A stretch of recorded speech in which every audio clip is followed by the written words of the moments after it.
What they found is that regardless of the ups and downs and challenges of life, whether they had career changes, whether they had business success or failure, whether they had a big fancy home with all the nice things, or whether they had a very modest home and had to struggle and didn't have much financial opportunities, they found that all of these things matter, but what mattered the most, the single biggest predictor of people's happiness and feelings of fulfillment and how long they lived, was the quality of their relationship. There are still things that little shifts that we can make around the house that actually have a big impact. What the data says, what math and science tells us, actually not only help us live happier and more fulfilled, but longer. The quality of the questions you ask determine the quality of your results. If you ask better questions, you'll get better outcomes.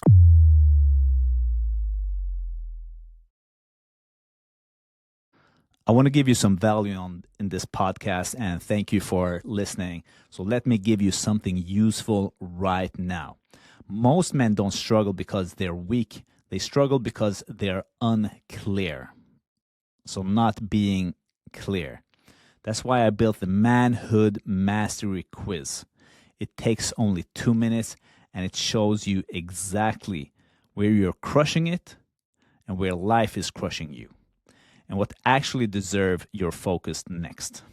So you will get instant results, no email rabbit hole, just a clear snapshot of your life as a man today. Take the quiz, links in the show notes. Clarity is power, and power changes everything. Taylor, welcome to the show.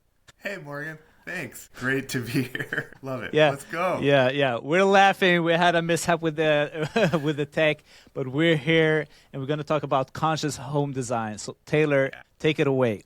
Who are you and what do you do? Sure. Morgan, I'm a licensed architect and I'm the author of the book Conscious Home Design. And I help people put the mind-body environment connection to work for them.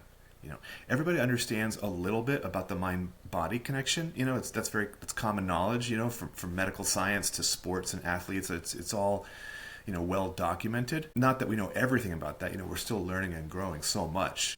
But even less understood is the mind-body environment connection. And so that's my job, to help people put their space to work for them in a way that's beneficial. And even if a person is just living in a rental apartment, because most people are not going to hire an architect in their life. Most people just do the best they can with the walls they have. But there are still things little shifts that we can make around the house that actually have a big impact. And what the data says, what math and science tells us, actually not only help us live happier and more fulfilled, but longer. Even statistically, the life expectancy is increased when we do certain things. And so, I just want to raise my hand and say, hey, everyone, knowing is half the battle. So let me offer a few things that even, no matter the level of home improvement you're going to do, whether you're building a brand new home or whether you're just going to do some furniture arranging, in your space, conscious home design is not all or nothing. It's going to meet you where you are. And so let's, I know that understanding a little bit more about how our environment impacts us and can support us, that mind-body environment connection, it's like an essential life skill. Just like knowing how to dress for the weather or knowing how to prepare nutritious food, a well-balanced meal, it's going to serve us very well, especially as time goes on over the years. So I'm just here to share that information with people. And this show is called Lifestyle Design. So we design our careers, but not our environment. Like we will optimize our businesses, our body, maybe our morning routine. But we live in houses that we don't consciously design all the time. So why do we ignore the place where we spend most of our life? Right. Sure. So that's a really good point. The thing is, Winston Churchill said, we shape our buildings and thereafter they shape us. And so we're spending half of our lives in our home. The average person is. And for people that are working from home, they're spending 90% of their life in their home. And so, when we set goals, hey, I want to accomplish something, or I want a certain lifestyle routine or whatever, if your space is supporting that, then it's going to be so much easier for you to actually hit that goal or achieve that lifestyle. But if your space is at odds, at cross purposes with what your stated intention is, then that's a friction point, and you have to use extra effort, extra willpower to overcome the environmental limitations just to, do what you set up to do. For example, before we had plumbing, indoor plumbing, hygiene suffered. So if you had this goal of, hey, I want to have a bath every single day, that was a lot more challenging before we had electricity and running water. It was difficult. But now, because we have these technologies and we have a bathroom in the house, our hygiene standards can jump up, and it goes with everything. When I was studying, Morgan, quick bit of trivia: what's the most famous painting in the world? The Mona Lisa. The Mona Lisa. There it is. Everybody has heard of it by now. It's 500 years old. So the whole world is familiar with this painting. So it turns out that Leonardo da Vinci, he worked on that painting for more than a decade. And really? Yeah. Holy shit. Some people were saying he never finished it because it doesn't have eyebrows. But the truth is, when they put spectrum lights on it, they found that he did paint eyebrows, but over the centuries, the pigment, it faded. And so now we don't see them with the naked eye. But with certain light spectrums on there, you can see where the eyebrows were. So he did do that. But so we think he actually did finish the painting. But the truth is, he did work on it. Some experts say even between 15 and 17 years. And, I don't know. Just to be conservative, I say, well, it was more than 10. All right? It was more than a decade he worked on this. But what that means is it really exemplifies the point, because he had an art studio. He had a place set up where he could do his work. And when he was called away on other projects, or when he wasn't feeling the inspiration, whatever his reasons were, there were times where he wasn't working on the painting. Obviously, he didn't spend 10 years just focusing on the painting and doing nothing else, right? He was up. So he could put his painting aside and then keep it safe and then come back to it when he had the time or the inspiration. It was Seth Godin. Sorry, I was just trying to remember his name. It was Seth Godin who said the 10,000 hour rule. If you invest 10,000 hours into a field, an area of study, then you, compared to the average population, you will have achieved some sort of expert level competency in that thing. This makes sense to us. We understand, hey, practice makes perfect, right? It takes time and energy, time and effort to become good at something. But what's missing from this common sense formula is that it also takes space. If you don't have the space to do your thing, if Leonardo da Vinci did not have an art studio, it would have been very difficult for him to perform his work.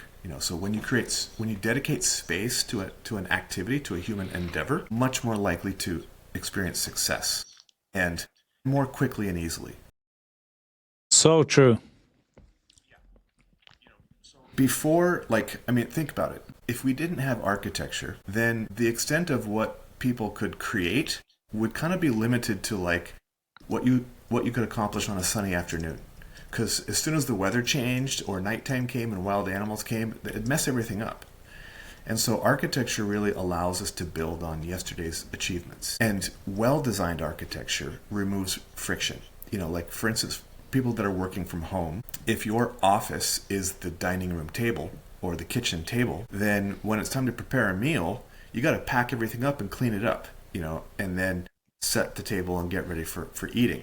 And then the next day, you got to clean up the table and unpack and set up your office. And there's, there's a friction point there. And so, it seems minor, but day after day, week after week, the time, the time and effort required to make that transition, that setup and breakdown time, it eats into productivity. So, you could see if you had a dedicated office where you could leave your papers out or your work open, then even if you just had 5 minutes, a quick idea, you can sit down and get it done. Whereas if you have that 5-minute inspiration and the office is all packed up, you're not going to be able to get that down. You're going to have to just quick leave a note on your phone, a voice message for yourself or something, or write it old school, on pen and paper. And so, we remove friction by dedicating space to our activities. So that's the whole purpose of conscious home design. Conscious home design is not, it's not about placemaking in from a feng shui thing, like saying, you have to have this element in this corner or things like that. It has nothing to do with that. It has to do with understanding, who are you as an individual? What are your goals? What are your creative expression goals? What are your personal growth goals? What are your physical activity goals? What are your relationship goals? what kind of lifestyle do you want to live? How many meals a day or per week are you preparing in the kitchen? Are they quick, easy? Are you just doing a blend, an energy drink, or are you doing a big, major meal, from scratch with 27 ingredients? What is the lifestyle that you want to create for yourself? Let's then shape space around that. So conscious home design it's not a style that you would recognize. It works whether it's a cottage or a castle. It works whether it's conventional construction techniques or alternative construction methods. It's a human centered approach. So that's the way I've defined conscious home design, because I found that it goes all the way back to my college days. When I was in college, academia it's all hypothetical, right?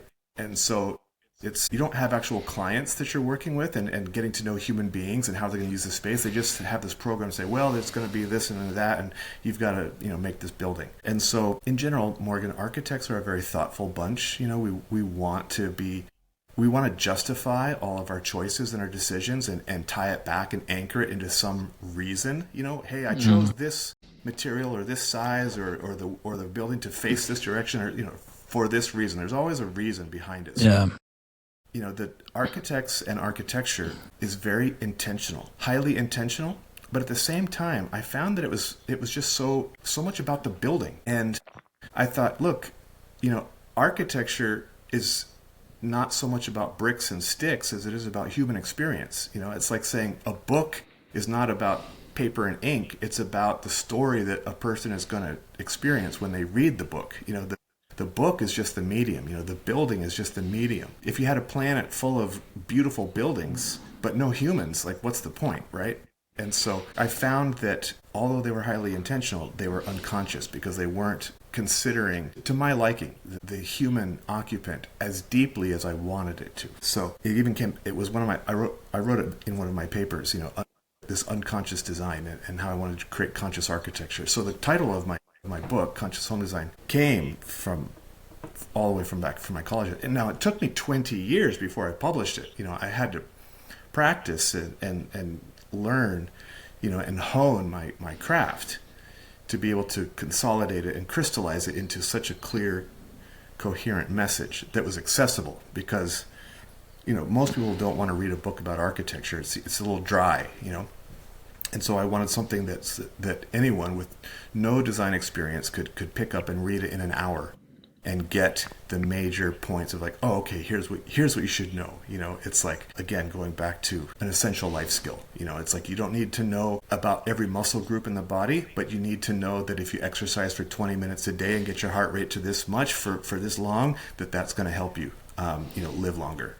And so with architecture, I'm going to say, well, you don't need to know how everything is put together and all these little details.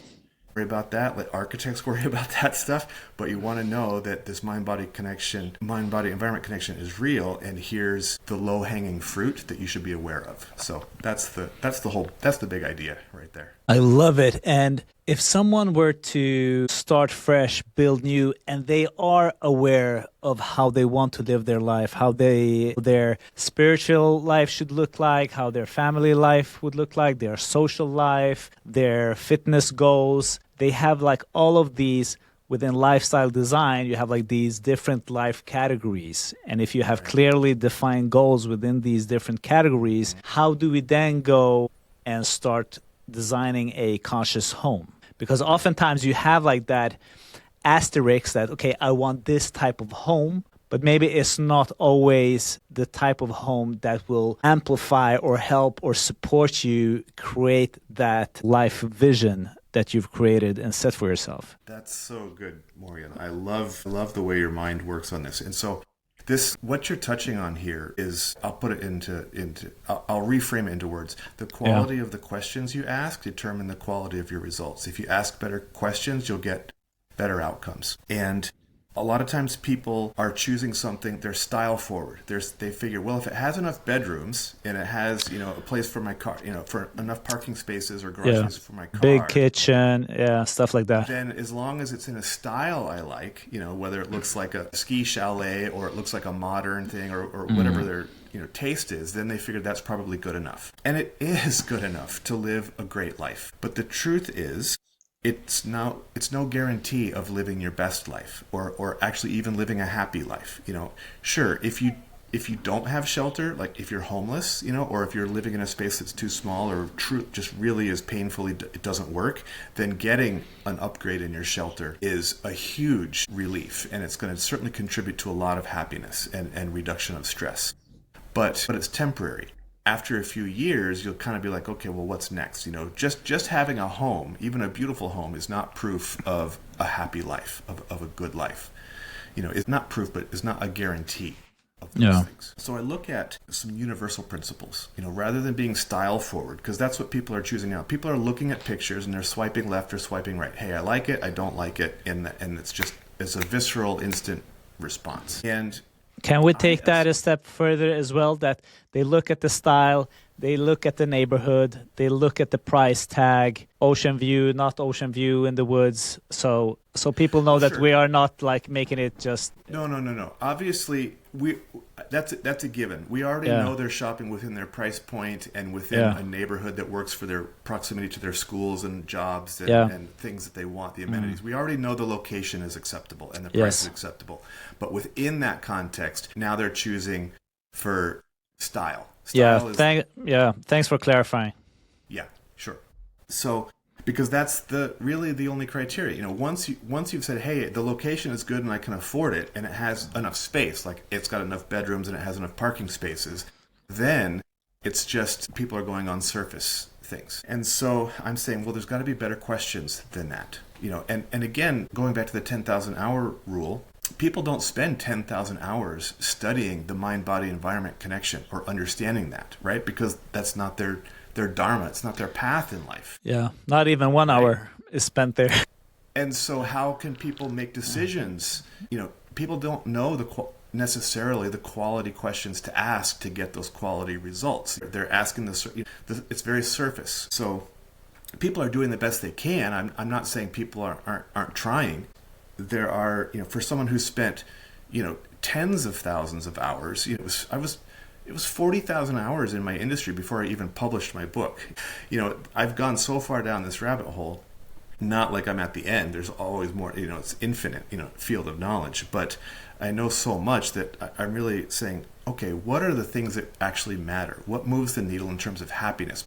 Shelter is great. And so I look at Maslow's hierarchy of human needs pyramid, and he says, great, homes are really covering the physical needs and a little bit of the self-esteem needs, feeling like, oh, I've accomplished something, look at my nice house, and you can feel comfortable showing it off to your friends or your family, that kind of thing. And you have a little opportunity to connect with your loved ones there. So the basic structure of the home, or the basic sort of program of the home, hasn't changed in the last 100 years. It's still, kitchen, bathroom, bedroom, hangout space.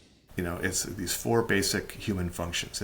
And since high-speed internet, you now have, maybe the home office has been added on to that. Prior to the internet, if you look at like 1985, the percentage of humans that worked from home was minuscule.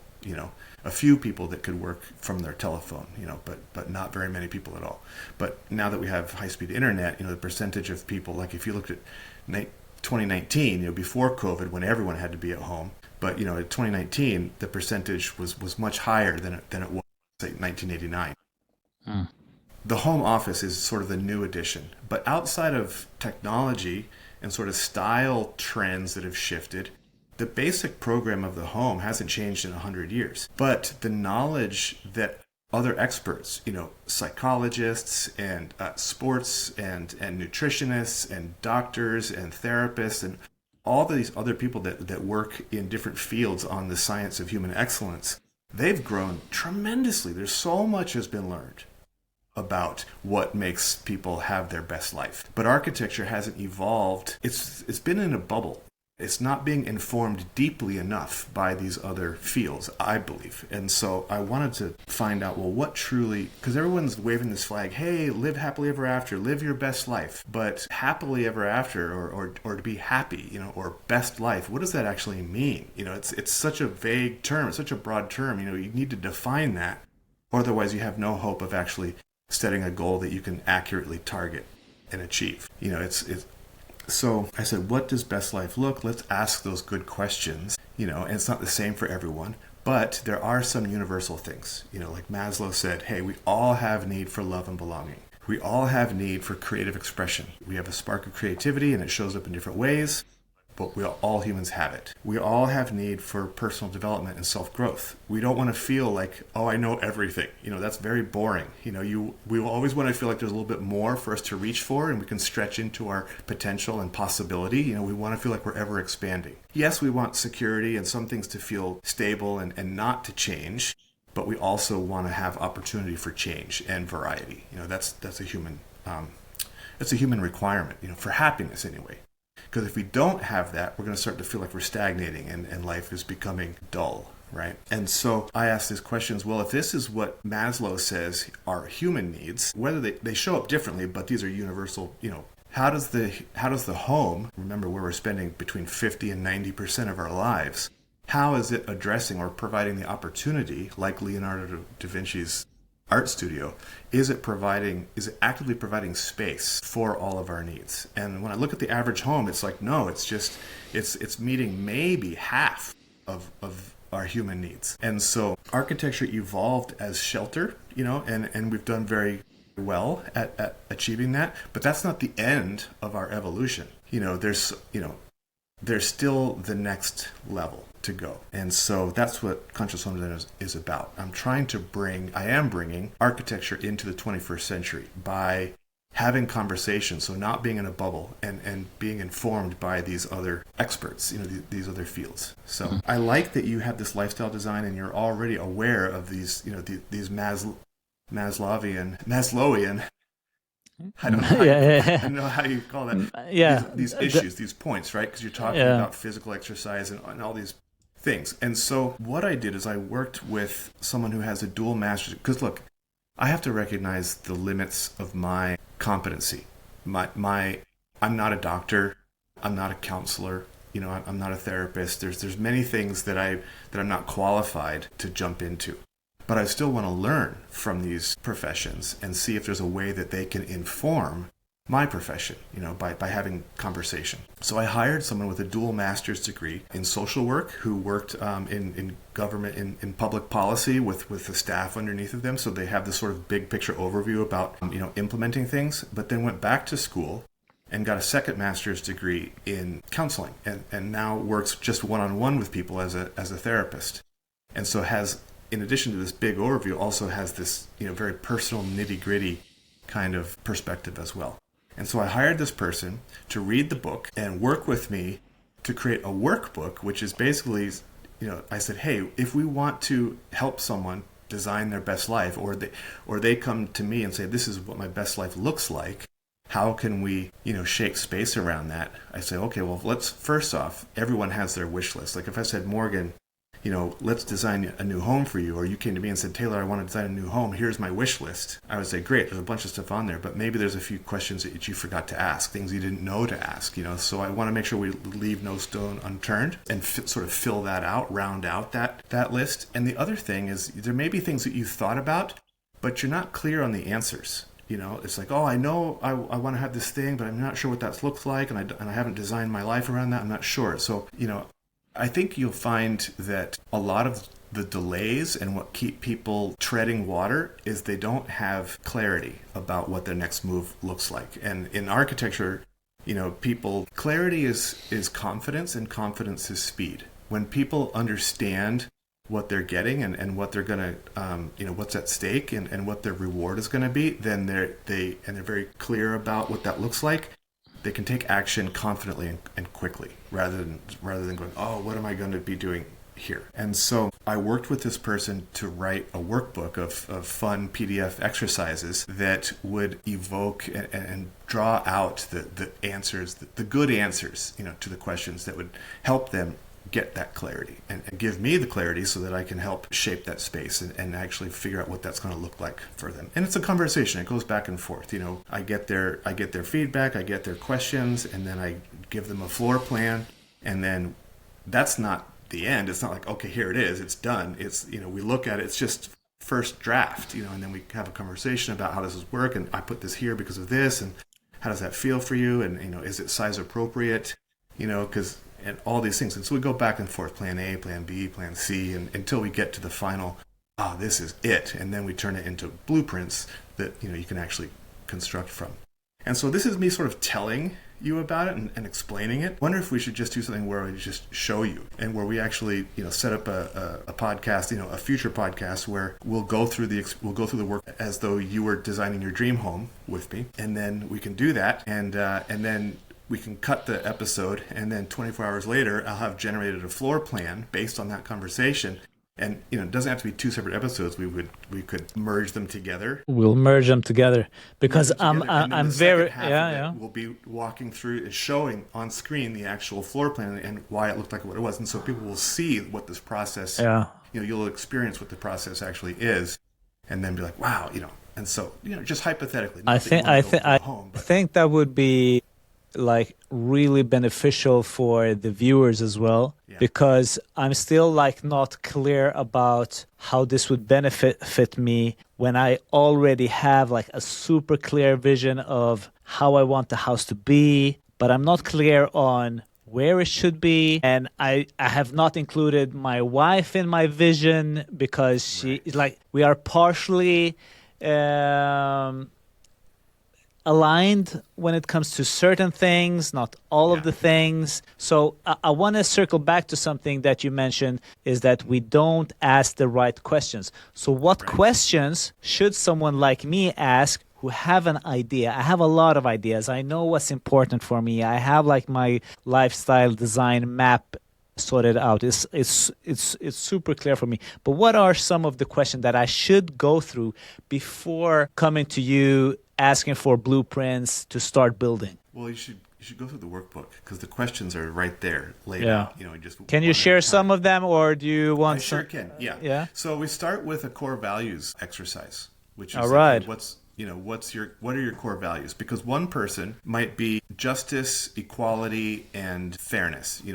Another person might be freedom, fun, and family. It's like these are two very different sort of keywords, keyword collections, and how the space shows up. If someone's into justice, fairness, and equality, their space is going to be, it's boxes with names on them. Right. Very, very similar to what their neighbors are. It's going to be very homogenous, right? It's going to be like, hey, all right. I want to feel like I fit in, like I belong. I don't want to stand out. I don't want people to look at me and be like, oh, that's, I don't want to see disparity between my home and the neighbors, right? I don't sense. I don't want to live in a palace while someone is in a shack next door, right? For them, that wouldn't feel right based on their values. Yeah, very Swedish. Sure. It's very social. Right? Yeah, social. Yeah. And so, but someone who says, I value fun, freedom, and family, they also may have the value. They don't want to live in a palace next to a shack. They don't want to see that kind of disparity as well. But they haven't prioritized that. And I'm not saying that they would get that. But fun, freedom, and family, it's like, okay, well, they may have a hub where it's the family room where they're going to engage with each other. And they're going to have maybe some creative. It's like maybe there's a swing, or a fire pole from the second floor to, just fun stuff. It's just unexpected things, that may show up. Whereas someone who is interested in equality and stuff, those kind of creative flourishes may not really, they may think it's fun, but it may not be their core value. And so they don't choose to go in a direction like that. So starting with core values helps to just hint at the direction the overall project is going to take. So we start with core values, and then we dig into relationships, and we haven't talked about that at all, Morgan, and it's really powerful. But we get into relationships. I actually like it when the whole family does the workbook. I don't want just one person, whoever's taking point. There's always one person whose point, that most of the communication goes through, whether it's the one person or another, depending on who's the driver or who has more time, or whatever the circumstances are. But if that point, I don't want that point person to also be driving the whole design flavor, because this person, unless they live alone, this person is living with others who also have their own personalities and their own preferences. And so, yes, there's these universal things, but on top of that, we do need to make sure that the ornamentation and the style does appeal to everyone, because you're living there. Of course you want a beautiful style, or one that appeals to you. I assume that you're going to get the style you want. I just want to make sure that before we give you the style, we've hit these these deep underlying things, because if you go out to the store and you buy the very best outfit by your favorite designer, it's very classy, very costly, but it's 3 sizes wrong, then it doesn't serve you so well. And so we want to make sure that it's actually customized to you as an individual before we start worrying about style and taste. So when everyone in the house can do the workbook, then I can look at it and look for what are the common elements, and I can focus on those first. And then the things that start to become outliers, like, oh, you're the only person in the family who likes that. It's like, okay, Yeah. well, let's find a way, to include that in there in a way that doesn't offend everyone else. If one person is driving the design and they take the family room and they just happen to love this certain style, and they go, oh, I want bright orange walls. It's so cheerful and happy. But everyone else hates those orange walls.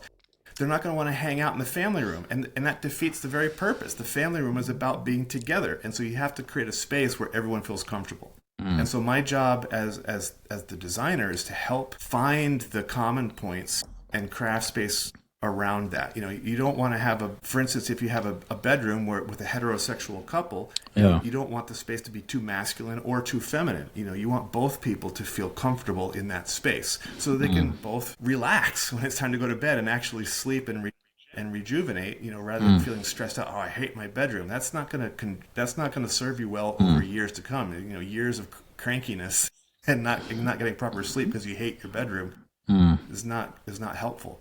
And as a loving spouse, you would want that for your partner too. You want, that's what it is to be in a loving relationship, is you want the best for each other. And you recognize that, hey, if my partner is feeling good, then that's going to ripple into everything they do, Happy wife, happy life, right? It actually works both ways. Happy husband. Happy spouse, happy house.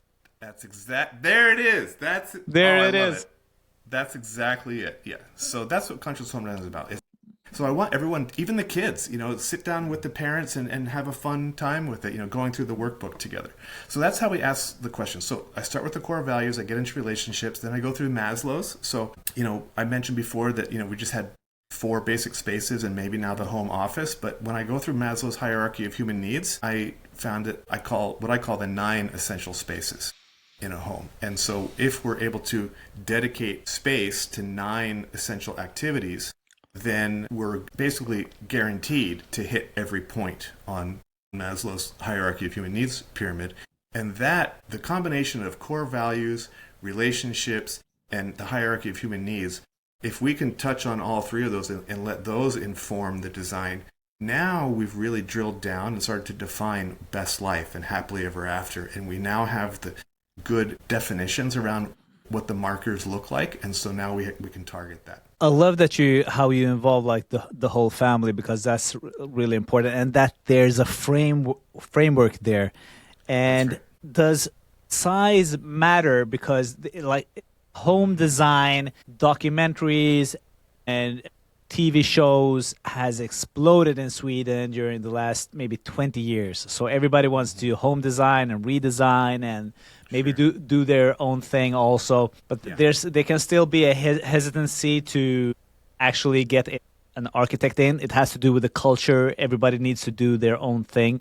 But I love getting help from the outside, which I've done with our garden, with the interior, and also with like creating new rooms, for example. So does size make a huge impact on happiness? Is it like the bigger the better, not too big? But what makes me ask this question is that me and my family, we lived in a caravan during the winter, this last winter, in Portugal. And I felt the freest I have ever felt. And I've slept the best I've ever felt. And it was just like, you just open the door and you're outdoors. And it was a whole lot of fun. But I wouldn't want to live like that forever. It's impractical for long term. It was really impractical. Yeah. I can't even say that word right now. Your question about size is highly appropriate. All right. I mentioned before, size appropriate spaces. It's also appropriate. It's relevant because it touches on what I call the 9 essential spaces, right? So if it's you're asking on the heels of that. So does that mean suddenly we have to have 300 square meters of home to be able to deliver 9 different spaces. And please also add into this question about what's your ideas about tiny houses, because we saw this family on a show. They had 3 kids like we have, and they went into a home with, it was probably less than 50 square meters. Sure. So the 9 essential spaces is an ideal. If you're building a home from scratch, then you have the ability to take a quantum leap into your future. To the ability that you can control your environment and shape your environment, you can then shape your future and control your destiny for all the reasons we've touched on before, right? And so building a new home from scratch is the fastest way to get there if it's done intentionally. If you're asking the right questions and building based on those answers rather than just style forward, yes? Size appropriate matters because if you have a family of 6 and you're coming home and you don't have a mud room at all, you don't have an entry foyer, and you open the door and you land in the kitchen, that's chaos. The transition between inside and outside deserves a decompression chamber, just energetically, I believe. But also there's a lot of paraphernalia associated. You come through and you're going to have coats and hats and boots and gloves. Even in the fair weather, though, you're going to have, handbags, maybe groceries, keys, cell phone, things that need to be, taken care of. You need a landing zone. Yeah. And if you have 6 people coming into a tiny little space that's only 3 square meters, then that's not big enough, and so it needs to be size appropriate to handle the occupant load, but also the associated paraphernalia, stuff that needs to live in that space. If you have enough shelf space for all of the boots and enough rod for all of the coats to hang, etc. But it doesn't mean that you have to have a mansion. 9 spaces doesn't mean that each one has to be huge, and I think people need to choose what they want. Some people want this sense of high ceilings and this loft, this expansion, this feeling of I'm soaring up, like the cathedral. Einstein said for studying he liked low ceilings and tight spaces because it helped him focus and concentrate.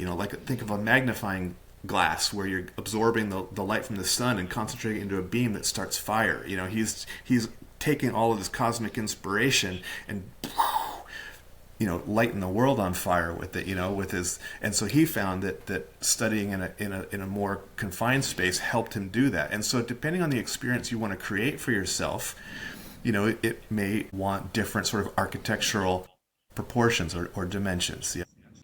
These are questions that get worked out in this process, in the back and forth, the design development. So I have found that conscious home design can be effectively done for one person or a well-aligned couple in about 1,000 square feet or less is plenty of room, and even 700 square feet, 750 square feet can be done. And I like to add another 300 square feet per person that lives there. So, a family of 3 or 4, 12 to 1,500 square feet is great. Now, that's very tight. It has to be very sensitively designed. If the more insensitively things are designed, the more inefficient they are, then you need to add square footage for buffer to accommodate inefficiencies of furniture placement and traffic flow and, that kind of What do you mean with insensitive design? Unthoughtful, like for instance, I see not having smart solutions, you mean? Like storage spaces and circulation space, hallways, or having a room that has all the walls, there's a door and a window on every wall, and so now how are you going to place furniture in that room when there's no wall space, and so it has to be extra oversized big to allow for all the things to go in there, because you're going to be crisscrossing, your circulation path through that room is going to be a zigzaggy, chaotic thing. You're not going to be able to actually create functional space. It's going to be half of the space is going to be dedicated to circulating, and so there's a lot of places to find efficiency in the layout of a home. And again, this isn't something that I know is very popular for people to do their own thing, and people are wanting to renovate their home and upgrade, and it feels good because it's you're doing something, it's a project, it's creative, and it's in theory it's bettering your life or bettering your financial outlook, if you can add value to a home, so you get higher resale value, etc. And so to your point, there has been a massive explosion as real estate values have gone up so much. People are going, wow, that's where I should put my attention, and I'm going to get a good return if I invest in my home.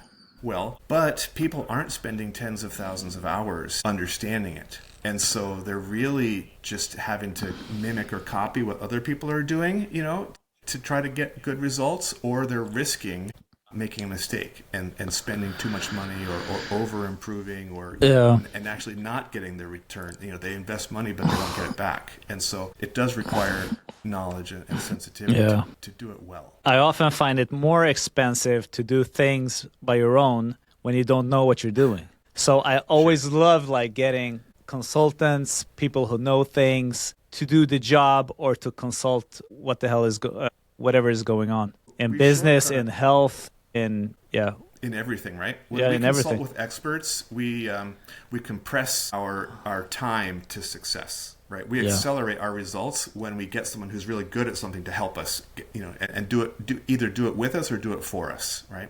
Yeah. That's why we go and see specialists, because they're going to help us. And so, sure, we can figure stuff out on our own, but do you have the time to make all the mistakes, or just figure it out, And so, if you have plenty of time and no money, then sweat equity is the way to go. But if you're shorter on time, or you realize, so here's the thing. When I went to work with my personal trainer, he said, look, he caught me exercising sort of absent-mindedly. And he said, hey, when you're working out, when you're doing something, because he's standing right beside me, elbow to elbow, and he's watching me, making sure I have proper form, and I'm in the, and doing the exercise right so that it's actually, working the muscle groups. I'm not cheating and borrowing from other muscle groups that we're not focusing on right now. We just, proper posture makes, it's about isolation in some senses. I don't know how much, you've worked out, but that's certainly one of the qualities. And so he caught me spacing out, and he said, hey man, I don't want you to be thinking about what you're going to have for dinner when you get out of here, or thinking about the date you're going to go on, or whatever is next.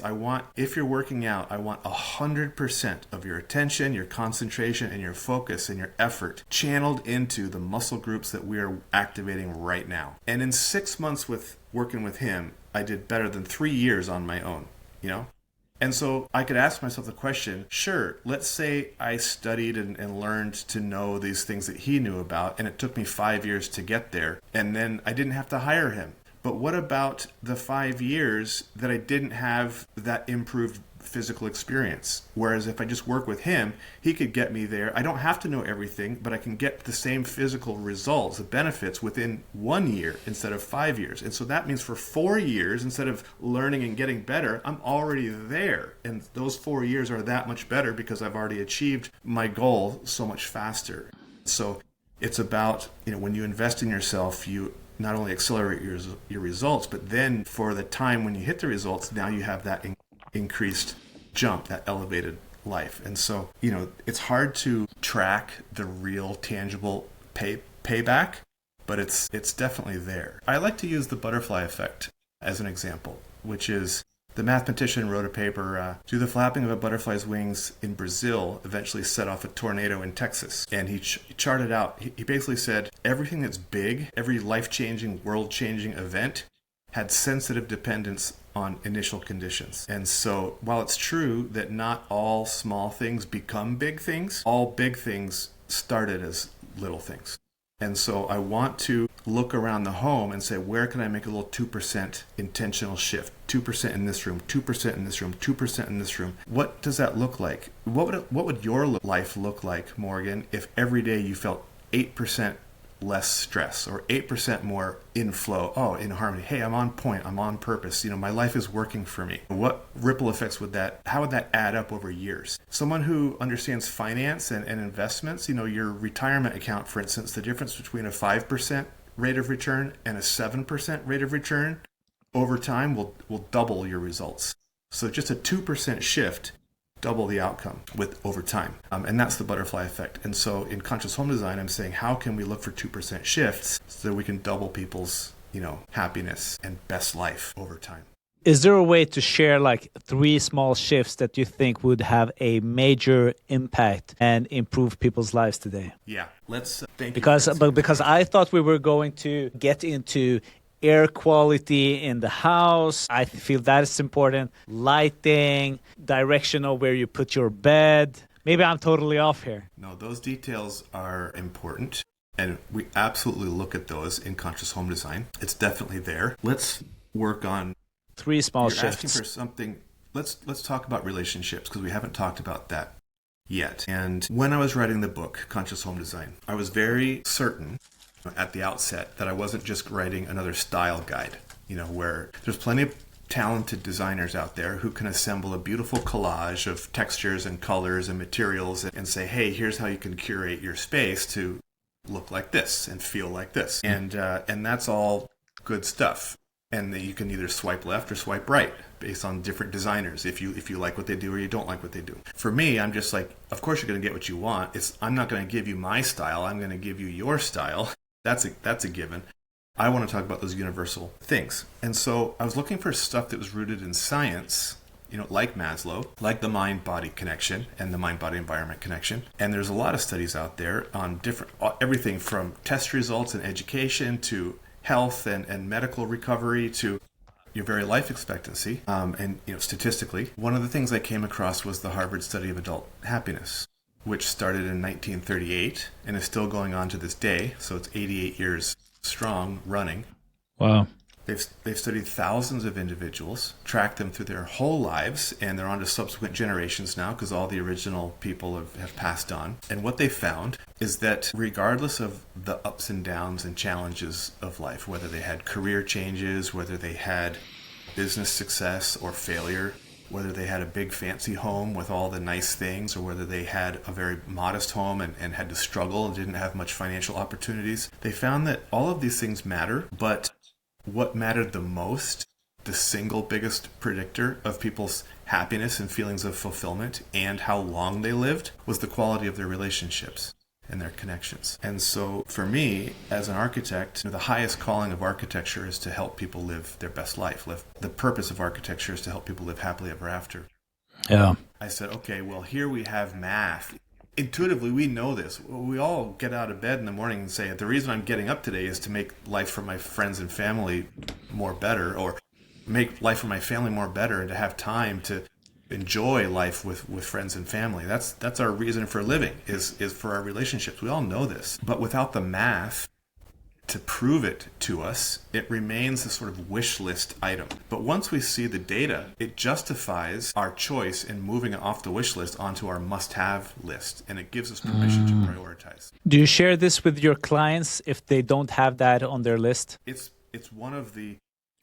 after the core values, exercise in there, we talk about the relationships in the workbook. Yeah, and it's also in the Conscious Home Design book. Generally, I explain this in my book, but then the workbook is like, okay, well, what would that look like for you as an individual, as a person? How would you apply that principle into your setting, right? Because Conscious Home Design has to be effective. It meets you where you are.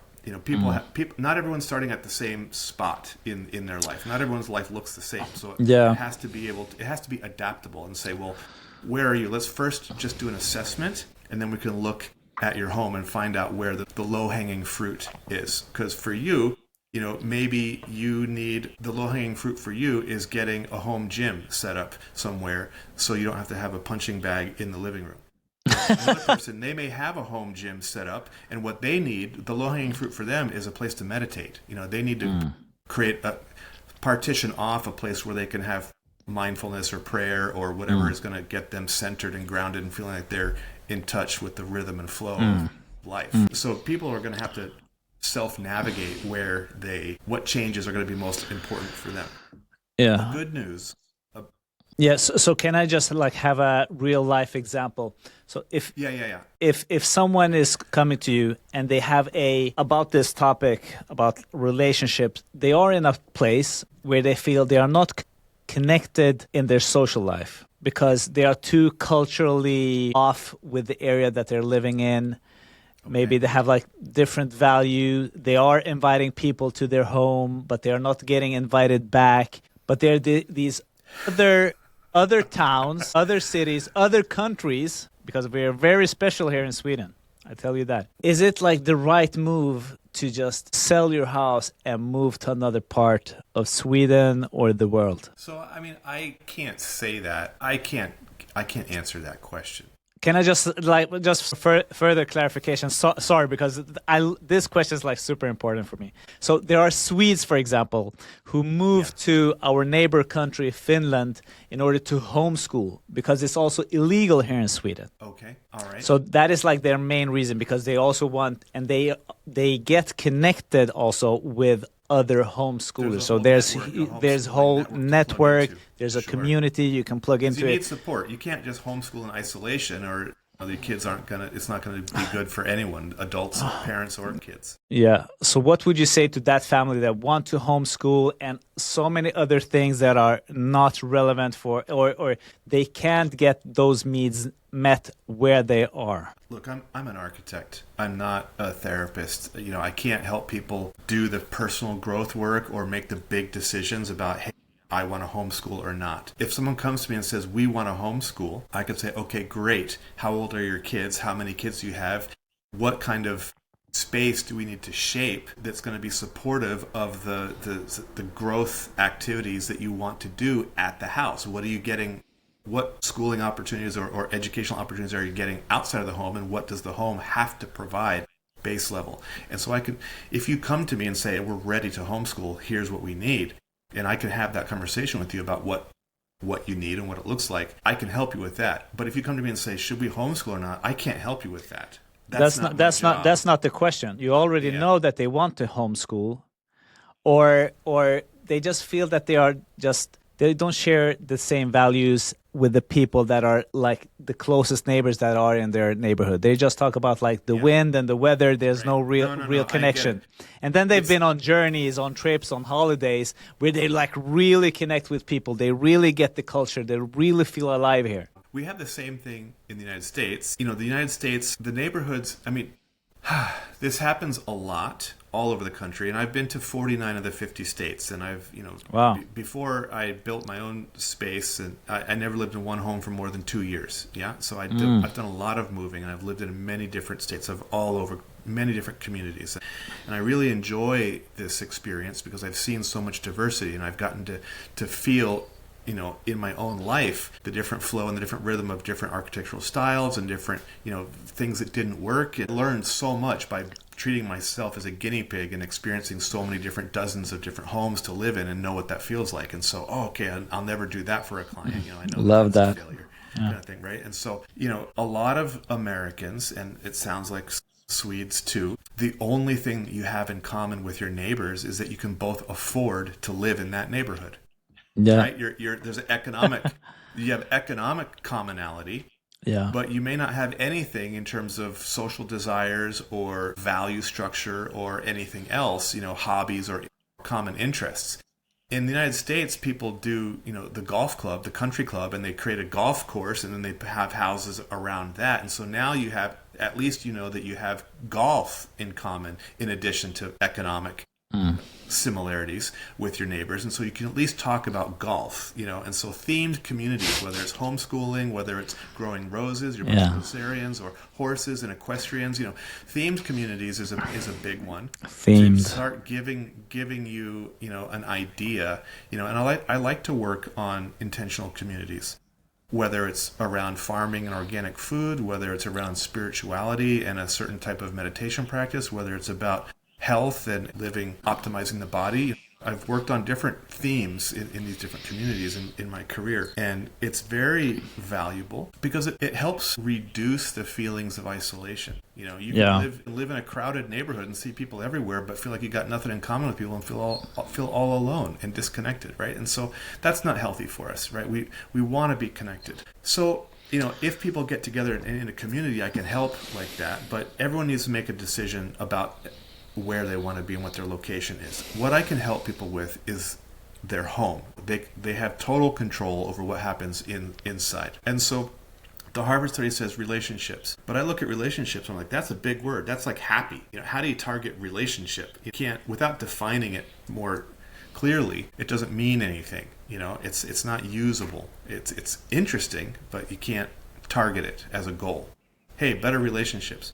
So one thing the Harvard study said is that relationships from their perspective was not limited to a romantic partnership. So you could be single and still live a long, happy, fulfilled, productive life. I started, as an architect, wanting to ask the good questions. I said, okay, well, what is this relationship thing? How can I, if we know it's the single biggest factor in people's happiness and life expectancy, I need to plan for it intentionally in my homes, because that's the job of architecture, is to help people live their best life. So I started studying this big nebulous concept called relationship. Turns out the Greeks have 7 different words for love, depending on how it shows up, whether you're between a parent and child, or 2 best friends, or a person in their community, the world at large, or whether it's lovers and spouses. And so they have eros and filial and storge and agape and et cetera, et cetera. And that's all interesting, but it wasn't enough. I had to keep diving into this subject. And so what I found, Morgan, to sum it up, long story short, is that all the different kinds of relationships that we have are going to fit into what I've defined as one of 3 broad categories. And those are giving, receiving, and reciprocal. And so giving relationships are ones where we show up as the primary giver. Relationships if we're coaching or mentoring, if we're raising kids, or parenting, or even just babysitting, or teaching, tutoring. Relationships with plants and animals, whether we have pets or even if you have a bird feeder outside, that's an example of a giving relationship that you've initiated. So giving relationships are healthy for us because they get us out of our own mind and out of our own circle, out of our own bubble, and they start to expand our connection with the world. And it helps us develop our personalities and our compassion and we just grow when we have giving relationships. But you can't have only giving relationships in your life. That's you become unbalanced. And so reciprocal relationships like you and I are having right now is 2 guys showing up and we're talking about stuff and we're having a give and take. And, I don't have like my best behavior role model face on like I would if I was parenting, and have to set an example. I can just talk from the heart, let my hair down and be a little more casual because it's a different kind of dynamic that's going on. And so these are healthy for us because they allow us to be ourselves and develop a side of our personality that's different. And so relationships with our peers or colleagues or friends, significant others, anything where there's a give and take or reciprocal exchange. And then receiving relationships are the ones where we are the beneficiary of someone else's care and love and wisdom. So relationships with our mentors and coaches and teachers, relationships with our elders and ancestors, relationships with our heroes or spiritual figures, anyone that's going to give us wisdom or love or inspiration to live our best life or stretch a little bit further into our potential. And so obviously we can see, we talked a little bit about, when you learn from someone who's gone ahead, you shortcut, you minimize your failures and you accelerate your wins. But it's more than that. It's about love. It's a human need. We need to feel loved. We need to feel like someone has our back, or someone just, even if they don't have our back, vibrationally or energetically, they want the best for us. Even if they're at a distance and can't support us other than just saying, I love you, I care about you. You can do it, I believe in you. That's powerful to know that someone feels that way about us. Even if they're gone, even if they died 50 years ago, but you remember that they invested that in you once upon a time, the memory of it can rekindle that feeling of being supported. And then, how do you stand on your own 2 feet? How do you show up in your day knowing, yes, someone wants the best for me? That's it, that the ripple effects that go out. And so we need to have a balance, a mix of all 3 kinds, giving, receiving, and reciprocal relationships in our life. And so as an architect, I said, what would the house look like? What actual design things could we do that would foster those different types of relationship? And then you think, well, the kitchen is where I'm preparing food to feed my family. Maybe that's a giving relationship, kind of a space. Or the family room, that's where we're hanging out and telling stories and interacting. Maybe that's sort of a reciprocal space, And so different rooms in the house will sort of lend themselves naturally to one or more of the relationship types automatically. But I challenged myself and said, is it possible? What would it look like to not just make sure that every home has opportunities for all 3 kinds, but could every room in the home provide opportunity for all 3 kinds, giving, receiving, and reciprocal relationships? What would that look like? And so this is where the rubber meets the road, Morgan. This is where we take this big idea, this theory that we know works because we've got the data that proves it. Yeah. And we say, what do we actually do in our home to make this work? And this Yeah. is great That was my because next question. exactly, yeah, because we have to get into the details, right? We have to. People Exactly. How does it need look? action steps that they can walk away with. Yes. Yeah. Yes. So I said, okay, look, what's the most difficult space to create all three kinds of relationships in? And let's start there, because if I can do it there successfully, then I can do it anywhere in the house. And so I started with a room that typically is not thought of as a relationship building space at all, and that's the bathroom. The bathroom is really, it's a utility space, and it's also a private space. It's a place where you go to be alone and just take care of the body and do your business. And that's true. The bathroom is a private space. But at the same time, Morgan, it's also extremely ripe territory to cultivate your sense of connection. And so examples of a giving relationship in the bathroom. Certainly take a house plant or two, and get some plants growing in there. If you have a window to the outside, put it on the windowsill or hang it from the top, or if that's not possible, put a little, a plant stand or a shelf nearby. If you don't have a window in your bathroom, put in a full spectrum light bulb that, many plants are going to do just fine with that. We don't have to create a tropical, we're not growing bananas and papayas, just some house plants, Yeah. Go to your local home improvement or garden center and tell them what you want to do and tell them the conditions, and they'll guide you to the right kind of plants that are going to thrive in that environment. And get those in. Not only is it super low maintenance, right? A couple times a week, take 3 steps from the sink over to the plant and give it some water, and prune off a dead leaf. Not only is it just a very low maintenance, easy giving relationship that you can maintain, but it's also very beneficial for us. Yes. Because and this is going to sound strange coming from an architect, but the truth is, no matter how beautiful your space is, no matter how well designed your home is, it's still a foreign environment from the perspective of the human body and the physical organism. Our bodies evolved in nature. Yeah? Amen. Yeah. And so when you could show 1,000 people from anywhere in the world, a cross section of human population, and show them a beautiful architecture, a picture of a beautiful building. And while some people will be like, yes, it's beautiful, but it's not my style, but everyone may agree, yes, it's a beautiful building, it's not going to have the same physiological effect on those people. They're going to have different, some people are going to like it and other people are going to, maybe not like it.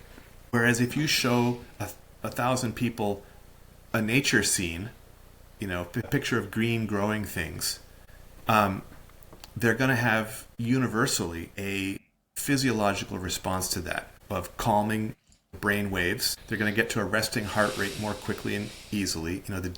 Their breaths are going to become more deep rather than shallow and rapid. They're going to be slower and deeper.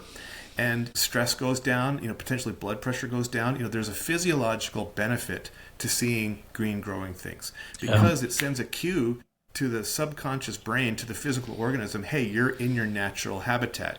You're safe. This is where you belong.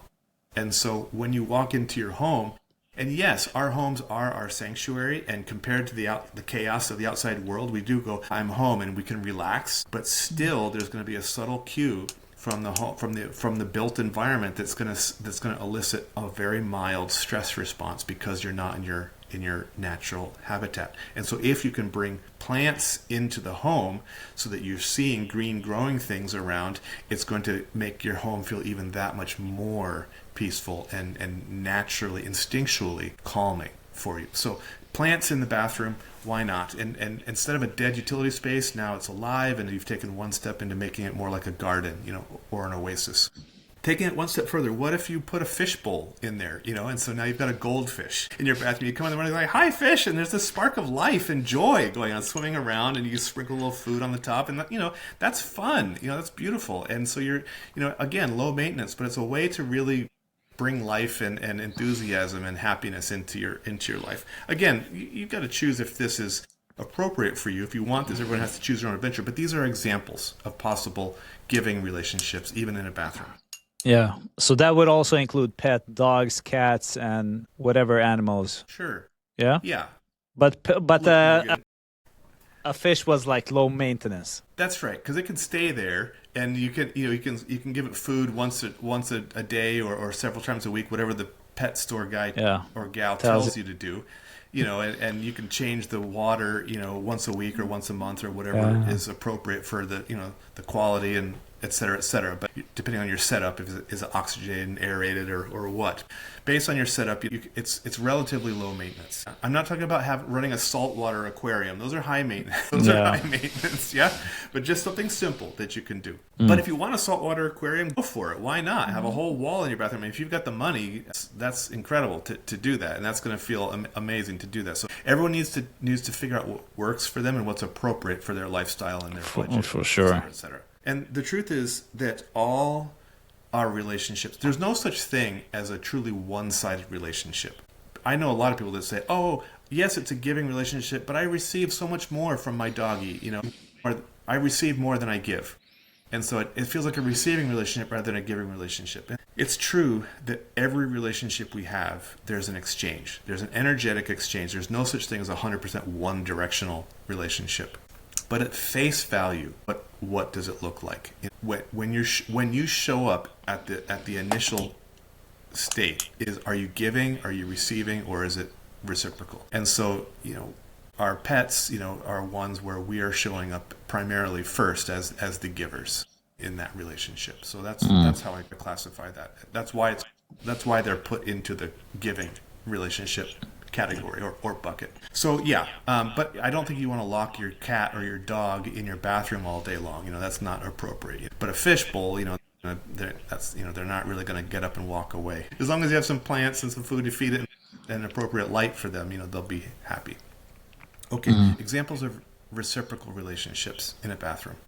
We see this commonly in a master bathroom where there's two sinks, a double bowl sink. You can brush your teeth side by side with somebody. Taking that further, if you have the space and your lifestyle, and if you choose this for your lifestyle, why not have a bathtub that's big enough for two people to soak in? It's very relaxing. There's health benefits to soaking in a tub, but it's also romantic, and it makes a nice bond, a nice connection.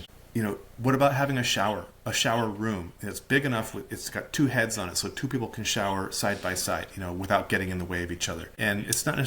I'm not talking about sexy time here. It's just efficient. It's like instead of having to arrange your bathroom schedules and take turns, now you can both, shower at the same time. And so it's efficient that way. But there's also some benefit to just feeling, even if you're not talking, just being in proximity with someone.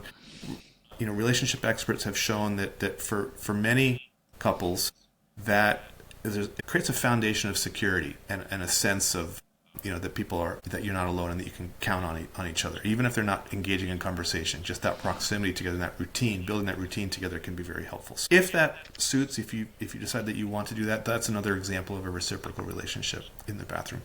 Receiving relationships in the bathroom. How about taking a photo of someone that loves you or someone that inspires you and getting that image up somewhere, so when you're brushing your teeth, you can look at that for 5 seconds and remember what that feeling is like, and maybe you're like, well, hey, I'm Catholic and my partner is Jewish or my partner is atheist, and you both can't agree to have a picture of Jesus on the bathroom, or it feels too weird or creepy to have a picture of grandma, looking, in the bathroom, just whatever. Okay, fine. It doesn't have to be so prominent, in your face as a photo of someone. What about a quote? What about a nice inspirational quote that you read in a book or that someone wrote in a letter to you, that means something that really touched you? Write that out in your own handwriting and or type it out and put it up there. Tape it to the mirror, and so when you're brushing your teeth or washing your face and preparing for the day or preparing to go to sleep at night, look at that and just take 5 seconds and almost like an affirmation, and go over those words intentionally. It's like my personal trainer when he said, hey, don't just look at it absentmindedly. He said, put your mind on it, and doing that, that's the alchemy. That's putting gasoline in the engine. That's what supercharges the engine to actually get the results, is that intentionality, that mindfulness, that awareness. And so now you're creating an environment that's spontaneously supporting you and encouraging you and lifting you into developing and cultivating those feelings of connection, those relationships. So these are examples. Now you can go through your whole home and room by room do an assessment. Where am I being well supported? What kind of relationship opportunities do I have in this room? Where are there gaps? Am I okay with that? Or do I want to make a shift? What would that feel like? And so, you can start to apply this, even if you're living in an apartment that you rent. What opportunities for furniture placement or pictures of loved ones or quotes, inspirational things can be there? What sort of plants, or pets could be supported there and to create a sense of home? Yes? Yeah. I would love if we could just go through an example. If we would be, if I would gather maybe like 8 families, we all want to be self-sustaining. We want non-toxic building materials, clean air. We want to have maybe a river or some way to get our own water, Mm-hmm. have some animals, and but we all want our own spaces. We don't want to share bathrooms with each other. Sure. We You don't want we a roommate situation. You want autonomy. and I if I mention the word like community, let's build a community. People think that we're gonna go like full out hippie style, share Right. wives, share toothbrushes, There's a and connotation with it. Yeah, there's a sure. connotation to it. So if there's another word for community, please share that with us. Where would such a project start? What do you think? Yeah. So Besides I like like. doing your workbook, let's imagine like we all read your Sure. book, Conscious Home Design. We've done the workbook. What's the next step? Yeah. Hiring you as well. Okay. After that, where do we go? For terms, if you don't want to say community, or Yeah. commune or these Yeah. things Let's not use those. that automatically bring, just like conscious home design is going to queue up ideas of straw bale or earth houses or Yeah. sort of feng shui or something.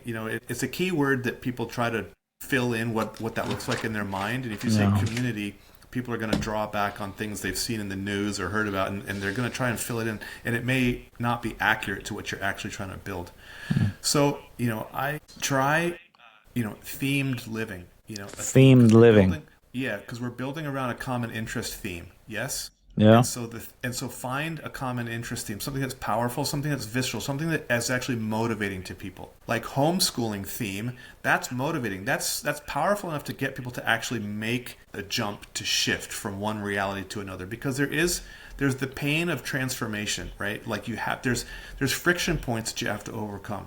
And so if your existing situation is comfortable enough, people don't want to risk that, even though it's not perfect.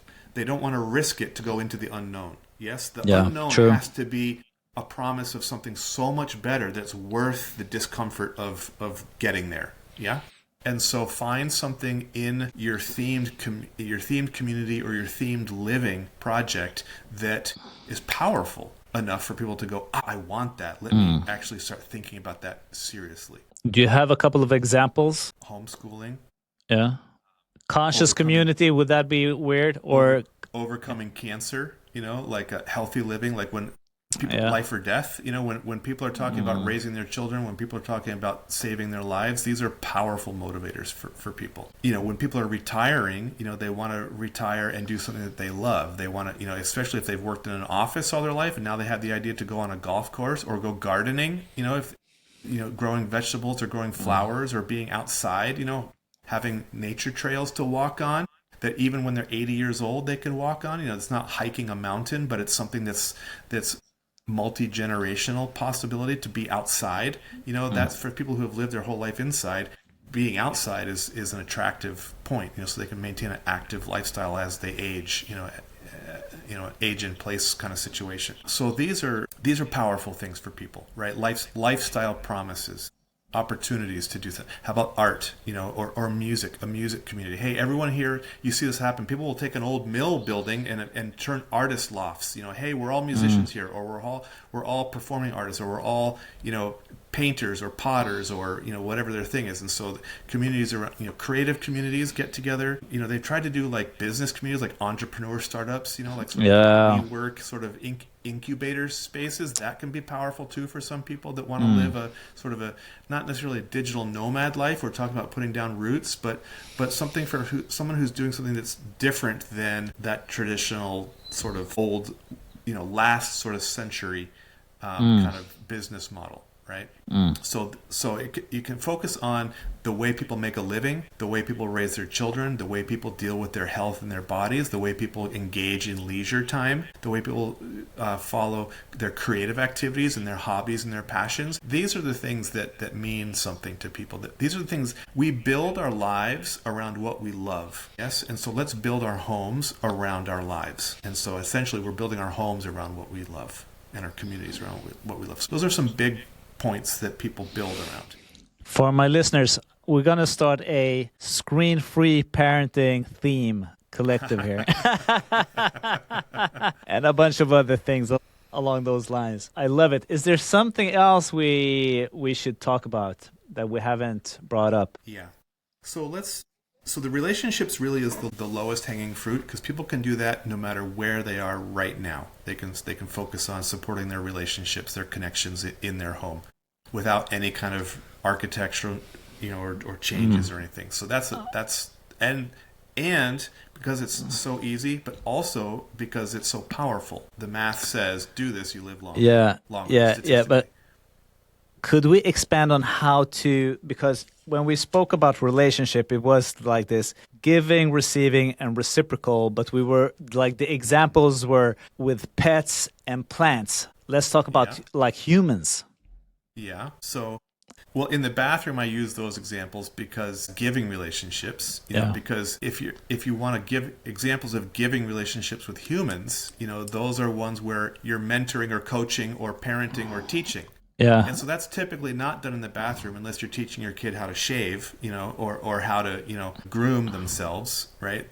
And that usually doesn't take a lot of time. It's not like a daily thing, on and on and on. And so depending on what kind of activities happen in different spaces, you're going to focus on different types of relationships. Yeah. But you were still talking about like the people living in that particular house. So my question is about like an expanded community, like people outside of your house, outside of your home, people in the neighborhood. Like, is there a way to design your house, your home, your spaces that, because our house is so big that we can have friends coming over here, spending the night, and that has been one of the greatest joys with our house, that we have that space to host our friends when they come over. They love the hospitality.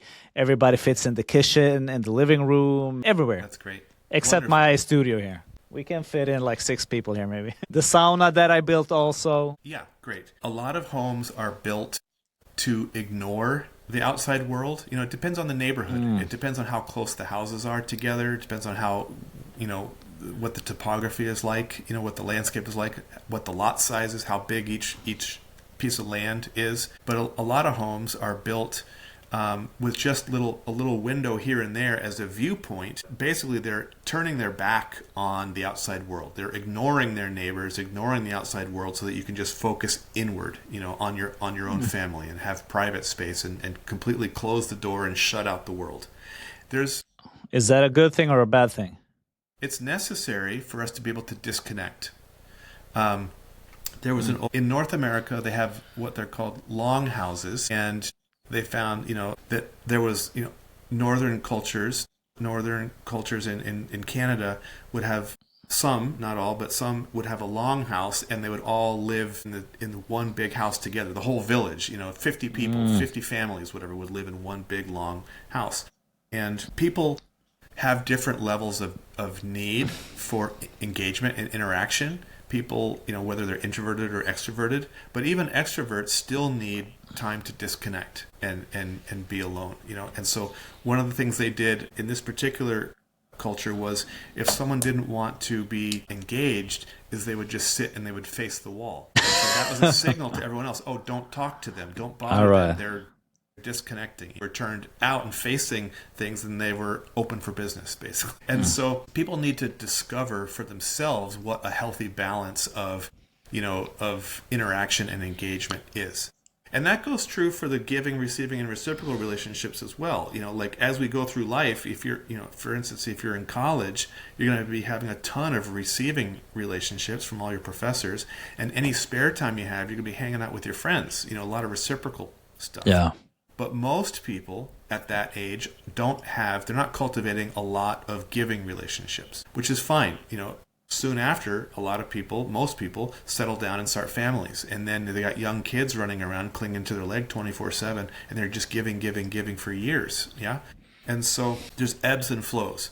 The point is to find what works for you, and over the course of life, have a well-rounded and well-balanced, thing, so that you can become a healthy personality and a healthy individual. Gandhi said, "I want freedom for the full expression of my personality," and the way you develop your full personality is by having a mix, a bouquet of different kinds of relationships. Otherwise, you become lopsided, like the fiddler crab, where they got one big giant claw and one tiny little claw. You don't want to look lopsided, as a person.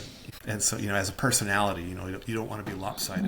You want to be well balanced. So you've got to find ways, depending on your community. So your home can either look out and have opportunities for engagement and connection with the land and with the neighbors, or it may be more appropriate to, sort of shut it off and have it be more like a fortress, where it's more isolating and protected from those situations. It depends on the neighborhood and who you're living in proximity with. In the intentional community, it's very common for people to have their private spaces, and that's typically going to be, well, it depends. I mean, it also depends on the age, right? I mean, Yeah. sometimes people's private space is just a bedroom. They have their own little bedroom, but there's common kitchen, bathroom, dining, living, gym, creative space, offices, outdoor space, and everyone just has their own private pod where they sleep. That's great when you're young, but it's not great for accessibility. If someone has physical challenges, it's not great for elderly. It's not, if you have to get up and pee in the night, it's very awkward because by the time you get dressed and put your boots on and get over to by the time you get back to bed, you're awake now. It's hard. You can't. Whereas, if you're groggy at 3 a.m., you just walk, and you walk 10 steps over to the toilet and pee and then crawl back to bed, you're not fully awake and you have a chance of falling asleep again. And so having, a toilet near the bed is very convenient. Yes, for many reasons. And so certain planning about what each person has on their own, and then what is going to be common area and communally shared, that is a push and pull sort of organic massage, understanding both physical logistics and budget limitations, but also desire on everyone for the level of engagement and interaction. Some people are like, yeah, we want to have dinners as a community every night. Other people are like, nah, once a month is enough for me. I just want to know that I have neighbors around that I can trust and count on for things, but I don't want to be forced to have to go engage with them every day, kind of a thing. And so people need to assess their own desires and interests and figure out then architecturally how can we plan for that kind of lifestyle. Can you share what has been one of your most interesting or weird or crazy projects? Well, weird or interesting or crazy. Let's go with interesting. Yeah. I like interesting. A lot of my projects have been someone buying a property that has gone up for sale and they want to do adaptive reuse, right? What does that mean? So let's adaptive say reuse. You have your 10 other families that you want to build community with, and you all put money in the pool and say, well, we've got $4 million to work with, and we need to build 10 living spaces.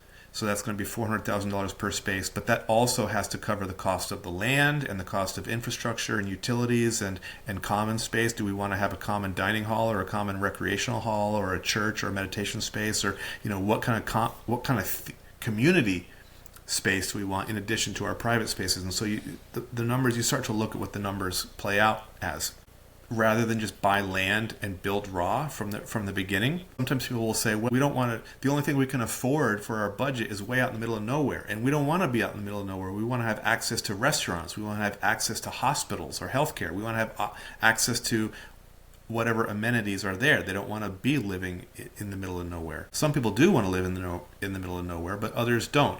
And so they find that for their budget, it's best to buy an existing building and renovate it, because they may be able to do that for half the cost of building brand new.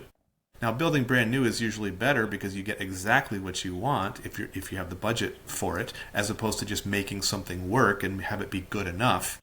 But sometimes if you're closer to civilization, it's easier to work with something that's already built. And so that's an adaptive reuse. This All was right. a store, this was a factory, this was a whatever it was, and now we're turning it into this. And so it's about renovating and modification. So that's that sort of choice. Again, that's depending on the theme of the community, the lifestyle. If it's an artist community and everyone's creating stuff and that's how they're making a living, well, how are they selling? How are they getting their product to market? Do they, if they're way out in the middle of nowhere, they have to have a distributor, or they have to sell online and ship and do stuff like that. Whereas if you're in town in a more urban center, then you could have space on the first floor face the street, and you can have gallery space and start making money that way, and once a Wow. month you can have open studios and have people come through and walk through and tour the different craft stations where people are working on their stuff, and you can get public engagement that way. And so that's a different sort of lifestyle theme based on your theme community and what you're trying to create. Does that make sense? Yeah, makes sense. I'm thinking about like some hacks for the house, like air quality, light. What do you Okay. say about like biohacking and for someone that is like health conscious when it comes to designing their home space? Yeah. All right. Morgan, when you're walking outside, you're along the seashore, or maybe you're out in the woods, or maybe you're up climbing a mountain, you're hiking, and you get there and you take that deep breath of that fresh mountain air or that ocean air. It's just like, it feels so invigorating, doesn't it? It's like, it's vitalizing. It's just yummy. We take that deep breath of that air. When was the last time you walked into a building somewhere and took a big deep breath and was like, and felt invigorated or energized or vitalized? It's rare. Honest answer, never. That's why I Never. love to Yeah. sleep outside in a tent. There it is. Perfect. Yes, my aunt has a bedroom, a screen. She calls it the screen house. It Yeah. has a solid roof and it's framed out, post and beam, but the walls are screened so that the mosquitoes don't get her. And she spends 5-6 months a year sleeping out there. Totally Rain or understand shine. her. Yep. Yeah, beautiful. And so we're spending, the indoor air quality is generally worse than outdoor air quality. I mean, outdoor, there's dust, there's pollens, there's irritants, and there's pollution, and especially if you get into urban environments, city pollution in addition to just nature pollution. But still, the outside air has been purified by the ultraviolet rays of the sun, and all the processes of rain and plants, breathing and inhaling and exhaling and all that stuff. The natural processes of the environment create healthy air to breathe in general. So I look at, okay, scientific first principles. Say the healthiest, strongest humans, can go potentially, it's the law of sevens or the rule of sevens. 7 weeks without food, 7 days without water, 7 minutes without air. And so that, and average person is like rule of threes, 3 weeks, 3 days, 3 minutes, yeah? Yeah. Before damage starts to happen to their body, like irreversible, permanent damage happens. And so this scientific first principle really prioritizes and says, well, oh my God, the air we breathe is the highest priority for sustaining the physical organism. And we all know this, but we don't actually build this way. Indoor air quality is 2 to 5 times worse on average, than outside air quality. Why? When it's so important, it's like, well, because I'm breathing the air and it's not immediately killing me. But I say, okay, fine, but what could it do? Wouldn't it be amazing if it actually felt that invigorating like it is when you're outside? Is it possible? Is it And possible? so I'm ready with my pen and paper here. So focus on the spaces where you spend the most time. If you're working from home, your home office is, or is because you're going to be spending many hours a day in there. And so have fresh air in that space. It's going to help keep the brain alert and activated and being more creative and more productive. You're going to be more efficient with that. And the bedroom, we're spending many hours a night sleeping there.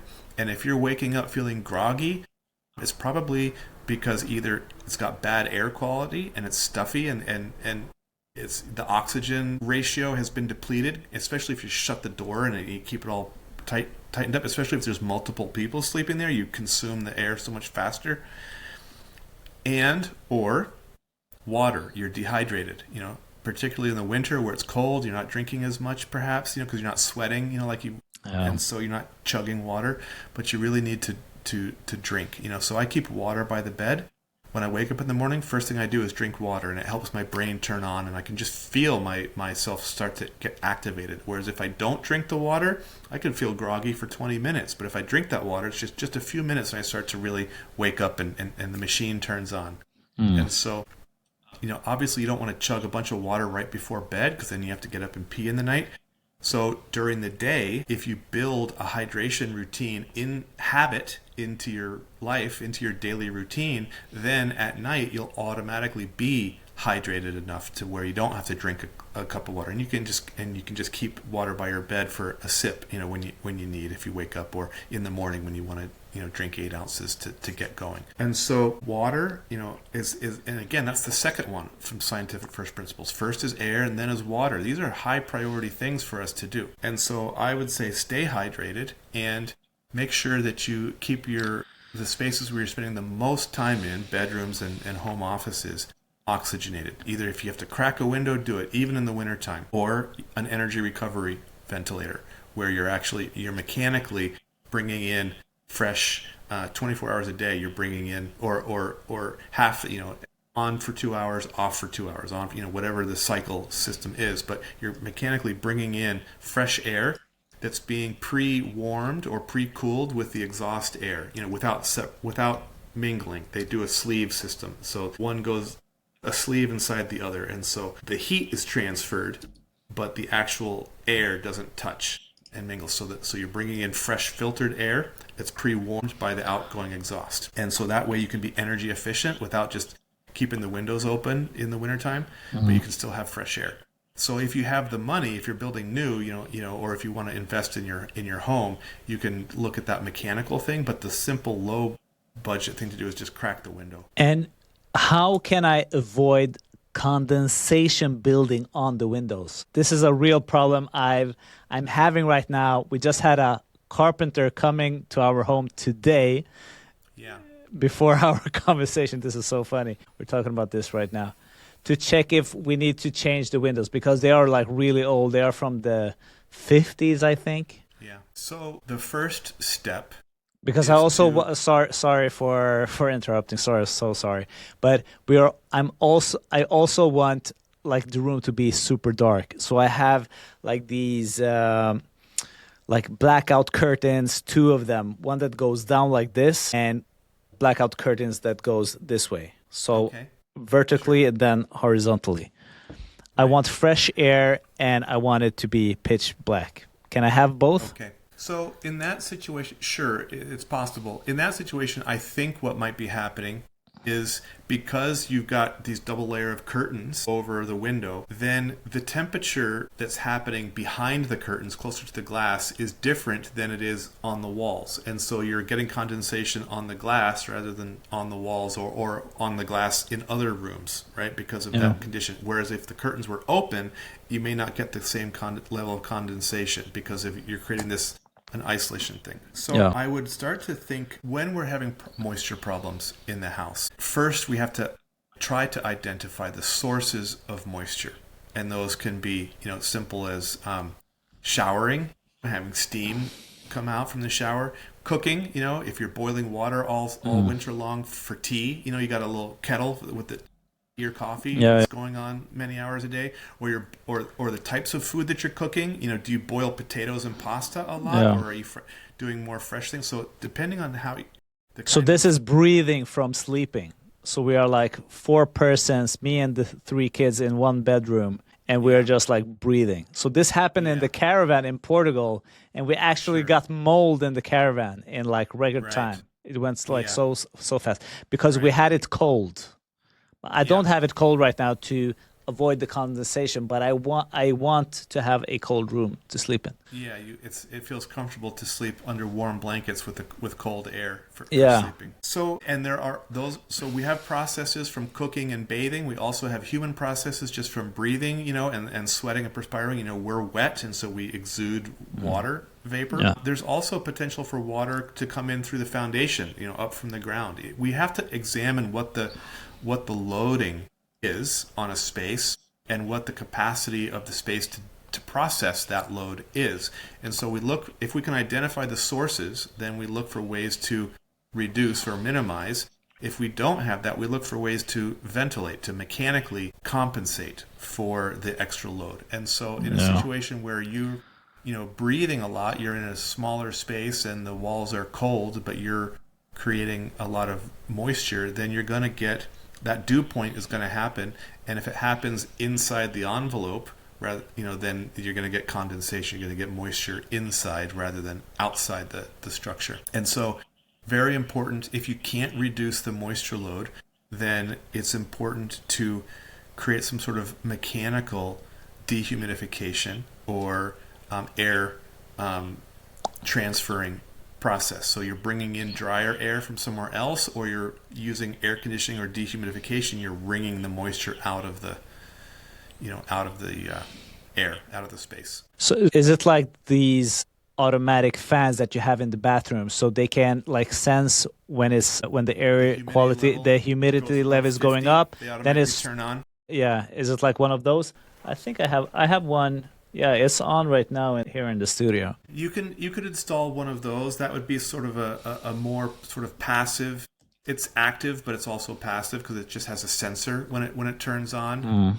The thing about a fan like that is usually they're at the opening of the vent, and so there's going to be some fan noise that may be disturbing. If you can get one where the fan is at the end towards the exit, okay. So that the sensor is at the opening in the room, but the fan is at the exit, up in the ceiling at the outside wall, it'll be a little bit quieter. Yeah, makes sense. Makes sense. Those bathroom fans, those they're loud, and so you can hear them. It's always nice when it goes off, Yeah. So do you want that in your bedroom? Probably not. So some of the dehumidifier might be quieter. There may be a way to deal with that. It's hard. I can't give a specific solution for any use case without modeling the whole building and understanding what the real loads are. It's the hip bone is connected to the leg bone. It's like there's a way to sort of balance and fine tune the whole space as an ecosystem that's going to, and through that exploration, you come up with option A, option B, and what's going to be the best path forward based on, what kind of disruption or service or financial investment you want to make to solve the thing, or lifestyle changes. It's not a simple one-size-fits-all solution, but I'm giving you some of the general directions that we would look at first, and it starts with understanding the occupant load and what the source of heat and moisture is, and where the failure points are, and seeing how can we balance that. Is there a way to balance it by just cycling air throughout the whole building so that it averages out? Because humidity in this room hits 70%, but over here in the other space it's only 30%. Well, then maybe we can homogenize it and circulate it around and have it be average out to be 50% the whole house through, and that's okay. Shouldn't get condensation at 50% humidity. But if you get over 50% humidity, 55, 60, you're going to start seeing condensation in the winter months. So because the cold air can't hold as much moisture.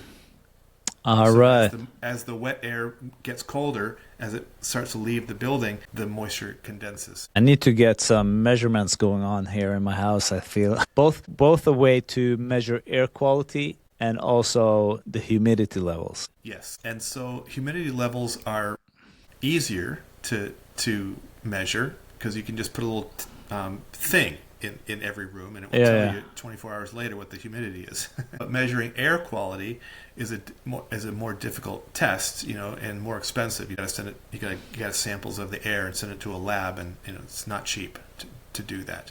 So safer is just assume the air is bad and create ventilation, whether you're keeping the windows open or whether you've got a mechanical system that's doing so many air exchanges per hour, so many cubic feet per hour of air exchange. Yeah, great point. I just heard this. I can't remember what podcast he was on, but he was always traveling. He was like a big proponent of air quality. He even stopped sleeping in hotels where you couldn't open the window and measuring the air quality because he was traveling a lot, always having this. And some equipment he trusted and some he didn't. So, but I love your point of view where just assume that your air quality is shit and make sure that your air quality gets improved. Right. Yeah, exactly.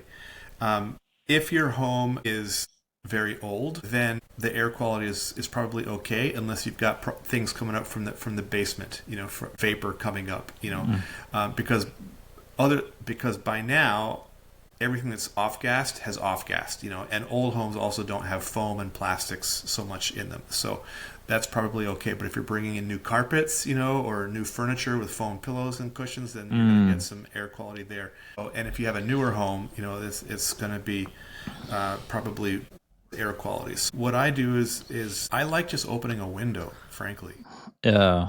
The ERV is nice, but as sort of like a low-level maintenance thing, but opening the window and feeling a breeze come in, a little whisper wash over, even in the wintertime, feels really nice from time to time. And also, so there's a psychological thing there. It's not just that I know that it's going, but there's also, when I feel it, it gives me this sort of a tactile reminder. It's almost like, when you see green growing things, or when you feel a breeze on you, then it does something for the subconscious. Yeah, I love that. I like having an open window. Yeah, I love that. And I heard this German concept called the Luften. And Luften is like really close to Swedish, which means airing, where like even during the winter time, because like most people just have it closed all the time and they don't air, or they don't air it out, or they don't open any windows. But just for 5 minutes, just open every window and every door for 5 minutes to just like air shit out. What do you think about that idea, with that concept? Fantastic. When we go many weeks at a time, and we have winter here in Vermont, maybe not like North Sweden, but we have pretty cold weather, and we lock up our homes for energy efficiency, but as soon as weather breaks and it gets above freezing, and a thaw comes, open everything up, and it's more than 5 minutes too. I'll open it up and get things. Maybe not every single window for more than 5 minutes, but I'll keep windows open for hours. During the all afternoon. I'll keep them cracked open and let things get some cross breeze going through the space. Absolutely, you certainly want to bring in that fresh air, because it's typically in the wintertime, there's less dust, there's certainly no pollen, there's less organic material floating through the air. So the air is cleaner than it is in the spring and summer. Yeah. And so it's cold, but it's more pure, And also the outside air has the benefit of being purified by the sun's ultraviolet rays. And so even if you could buy an oxygen tank and turn it on and just release oxygen into your house, and that would be good for you, but it's not purifying the air from the ultraviolet's perspective, and it's not only oxygen content that helps us feel our best and has the best quality air. And so, I would argue for airing the house out over keeping it locked up to save on heating costs and releasing pure oxygen into the environment. Obviously, you can't have a pure oxygen. People get oxygen sickness. There needs to be a ratio. We only have whatever it is, 22% oxygen. It's not 100%.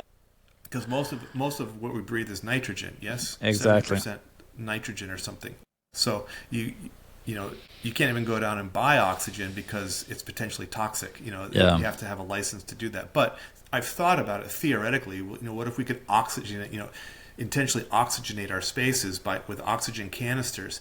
And there is a benefit to that for healing, particularly in recovering and reducing inflammation. There's certain medical conditions that can be healed more rapidly by increased oxygen breathing, especially at pressure. They make these oxygen pressure tanks, increased atmospheric pressure to help the oxygen absorb more into the body. Look, I am not a doctor. I don't know anything about that stuff other than it exists. Yeah. I can't say, hey, live in a conscious home and it will cure your diseases. Architecture is not medicine. I can talk about these things, but I can't prescribe.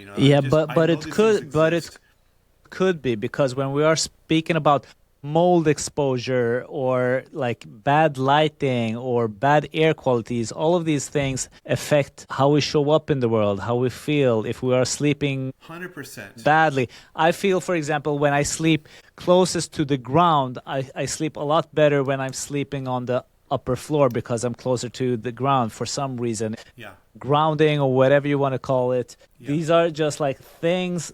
That's why I wanted to have this conversation with you about conscious home design, because we are spending so much time at our homes. It affects so many parts of our lives. And that is why we consciously need to be intentional about how we design, how we live, how we create the areas that we live and operate in. That's So right. for sure, where we live is going to affect like how we show up in the world. I've seen people having mold exposure. We had it in our caravan, Sure. how it affects your health. And that's Oh just a no, small we example. know this. We know that. Look, if you're homeless and you have no shelter and you have no running water and no electricity and no technology, then getting into shelter is going to increase life expectancy. But we also know that bad shelter, while it increases life expectancy compared to no shelter, it shortens life expectancy compared to good shelter. Like bad design can mess up your life, both physically because of light, mold, humidity, whatever, but also emotionally and spiritually, like Maslow's hierarchy of human needs and connections and relationships, and feeling like we're living our life on purpose. We have intention. The Japanese call it ikigai, and finding meaning in your life and a good balance and feeling like life works for me. I'm on target. These things help us live longer, and if our home environment supports those things that are valuable to us, that feed us, then of course now we're starting to just get beyond shelter. First leg up of increasing life expectancy, because you've satisfied the physical safety needs of the body. But now, by developing our human side, our inner development, that's also statistically, according to Harvard data and many other things, going to give us a next level. We're not done evolving as human beings, nor as architects. There's still room to grow in towards helping people live the next, 100 years from now. It's possible that average life expectancy could increase to 100 years if we develop systems of society where there's less stress and we have better conditions that we're living in our homes. Then maybe that's possible, and maybe, but it certainly wouldn't be possible without architecture to support it. Yes, so For sure. shaping that habitat is going to be one of the cornerstones, or even a foundation, of average human life expectancy increasing to 100. It used to only be 50. 500 years ago, people only lived to be 50 years old. But so 500 years from now, maybe people will be living to be, average person will live to be more than 100. Yeah. That could be an average target. So we could continue going. I don't think anyone wants to live forever. Who wants to be 500 years old? That gets old. But I think we can certainly do a little bit more with a few more years. And so that's, we're planning for the future, but it's one step at a time. So we know that architecture, that good design does increase life expectancy statistically.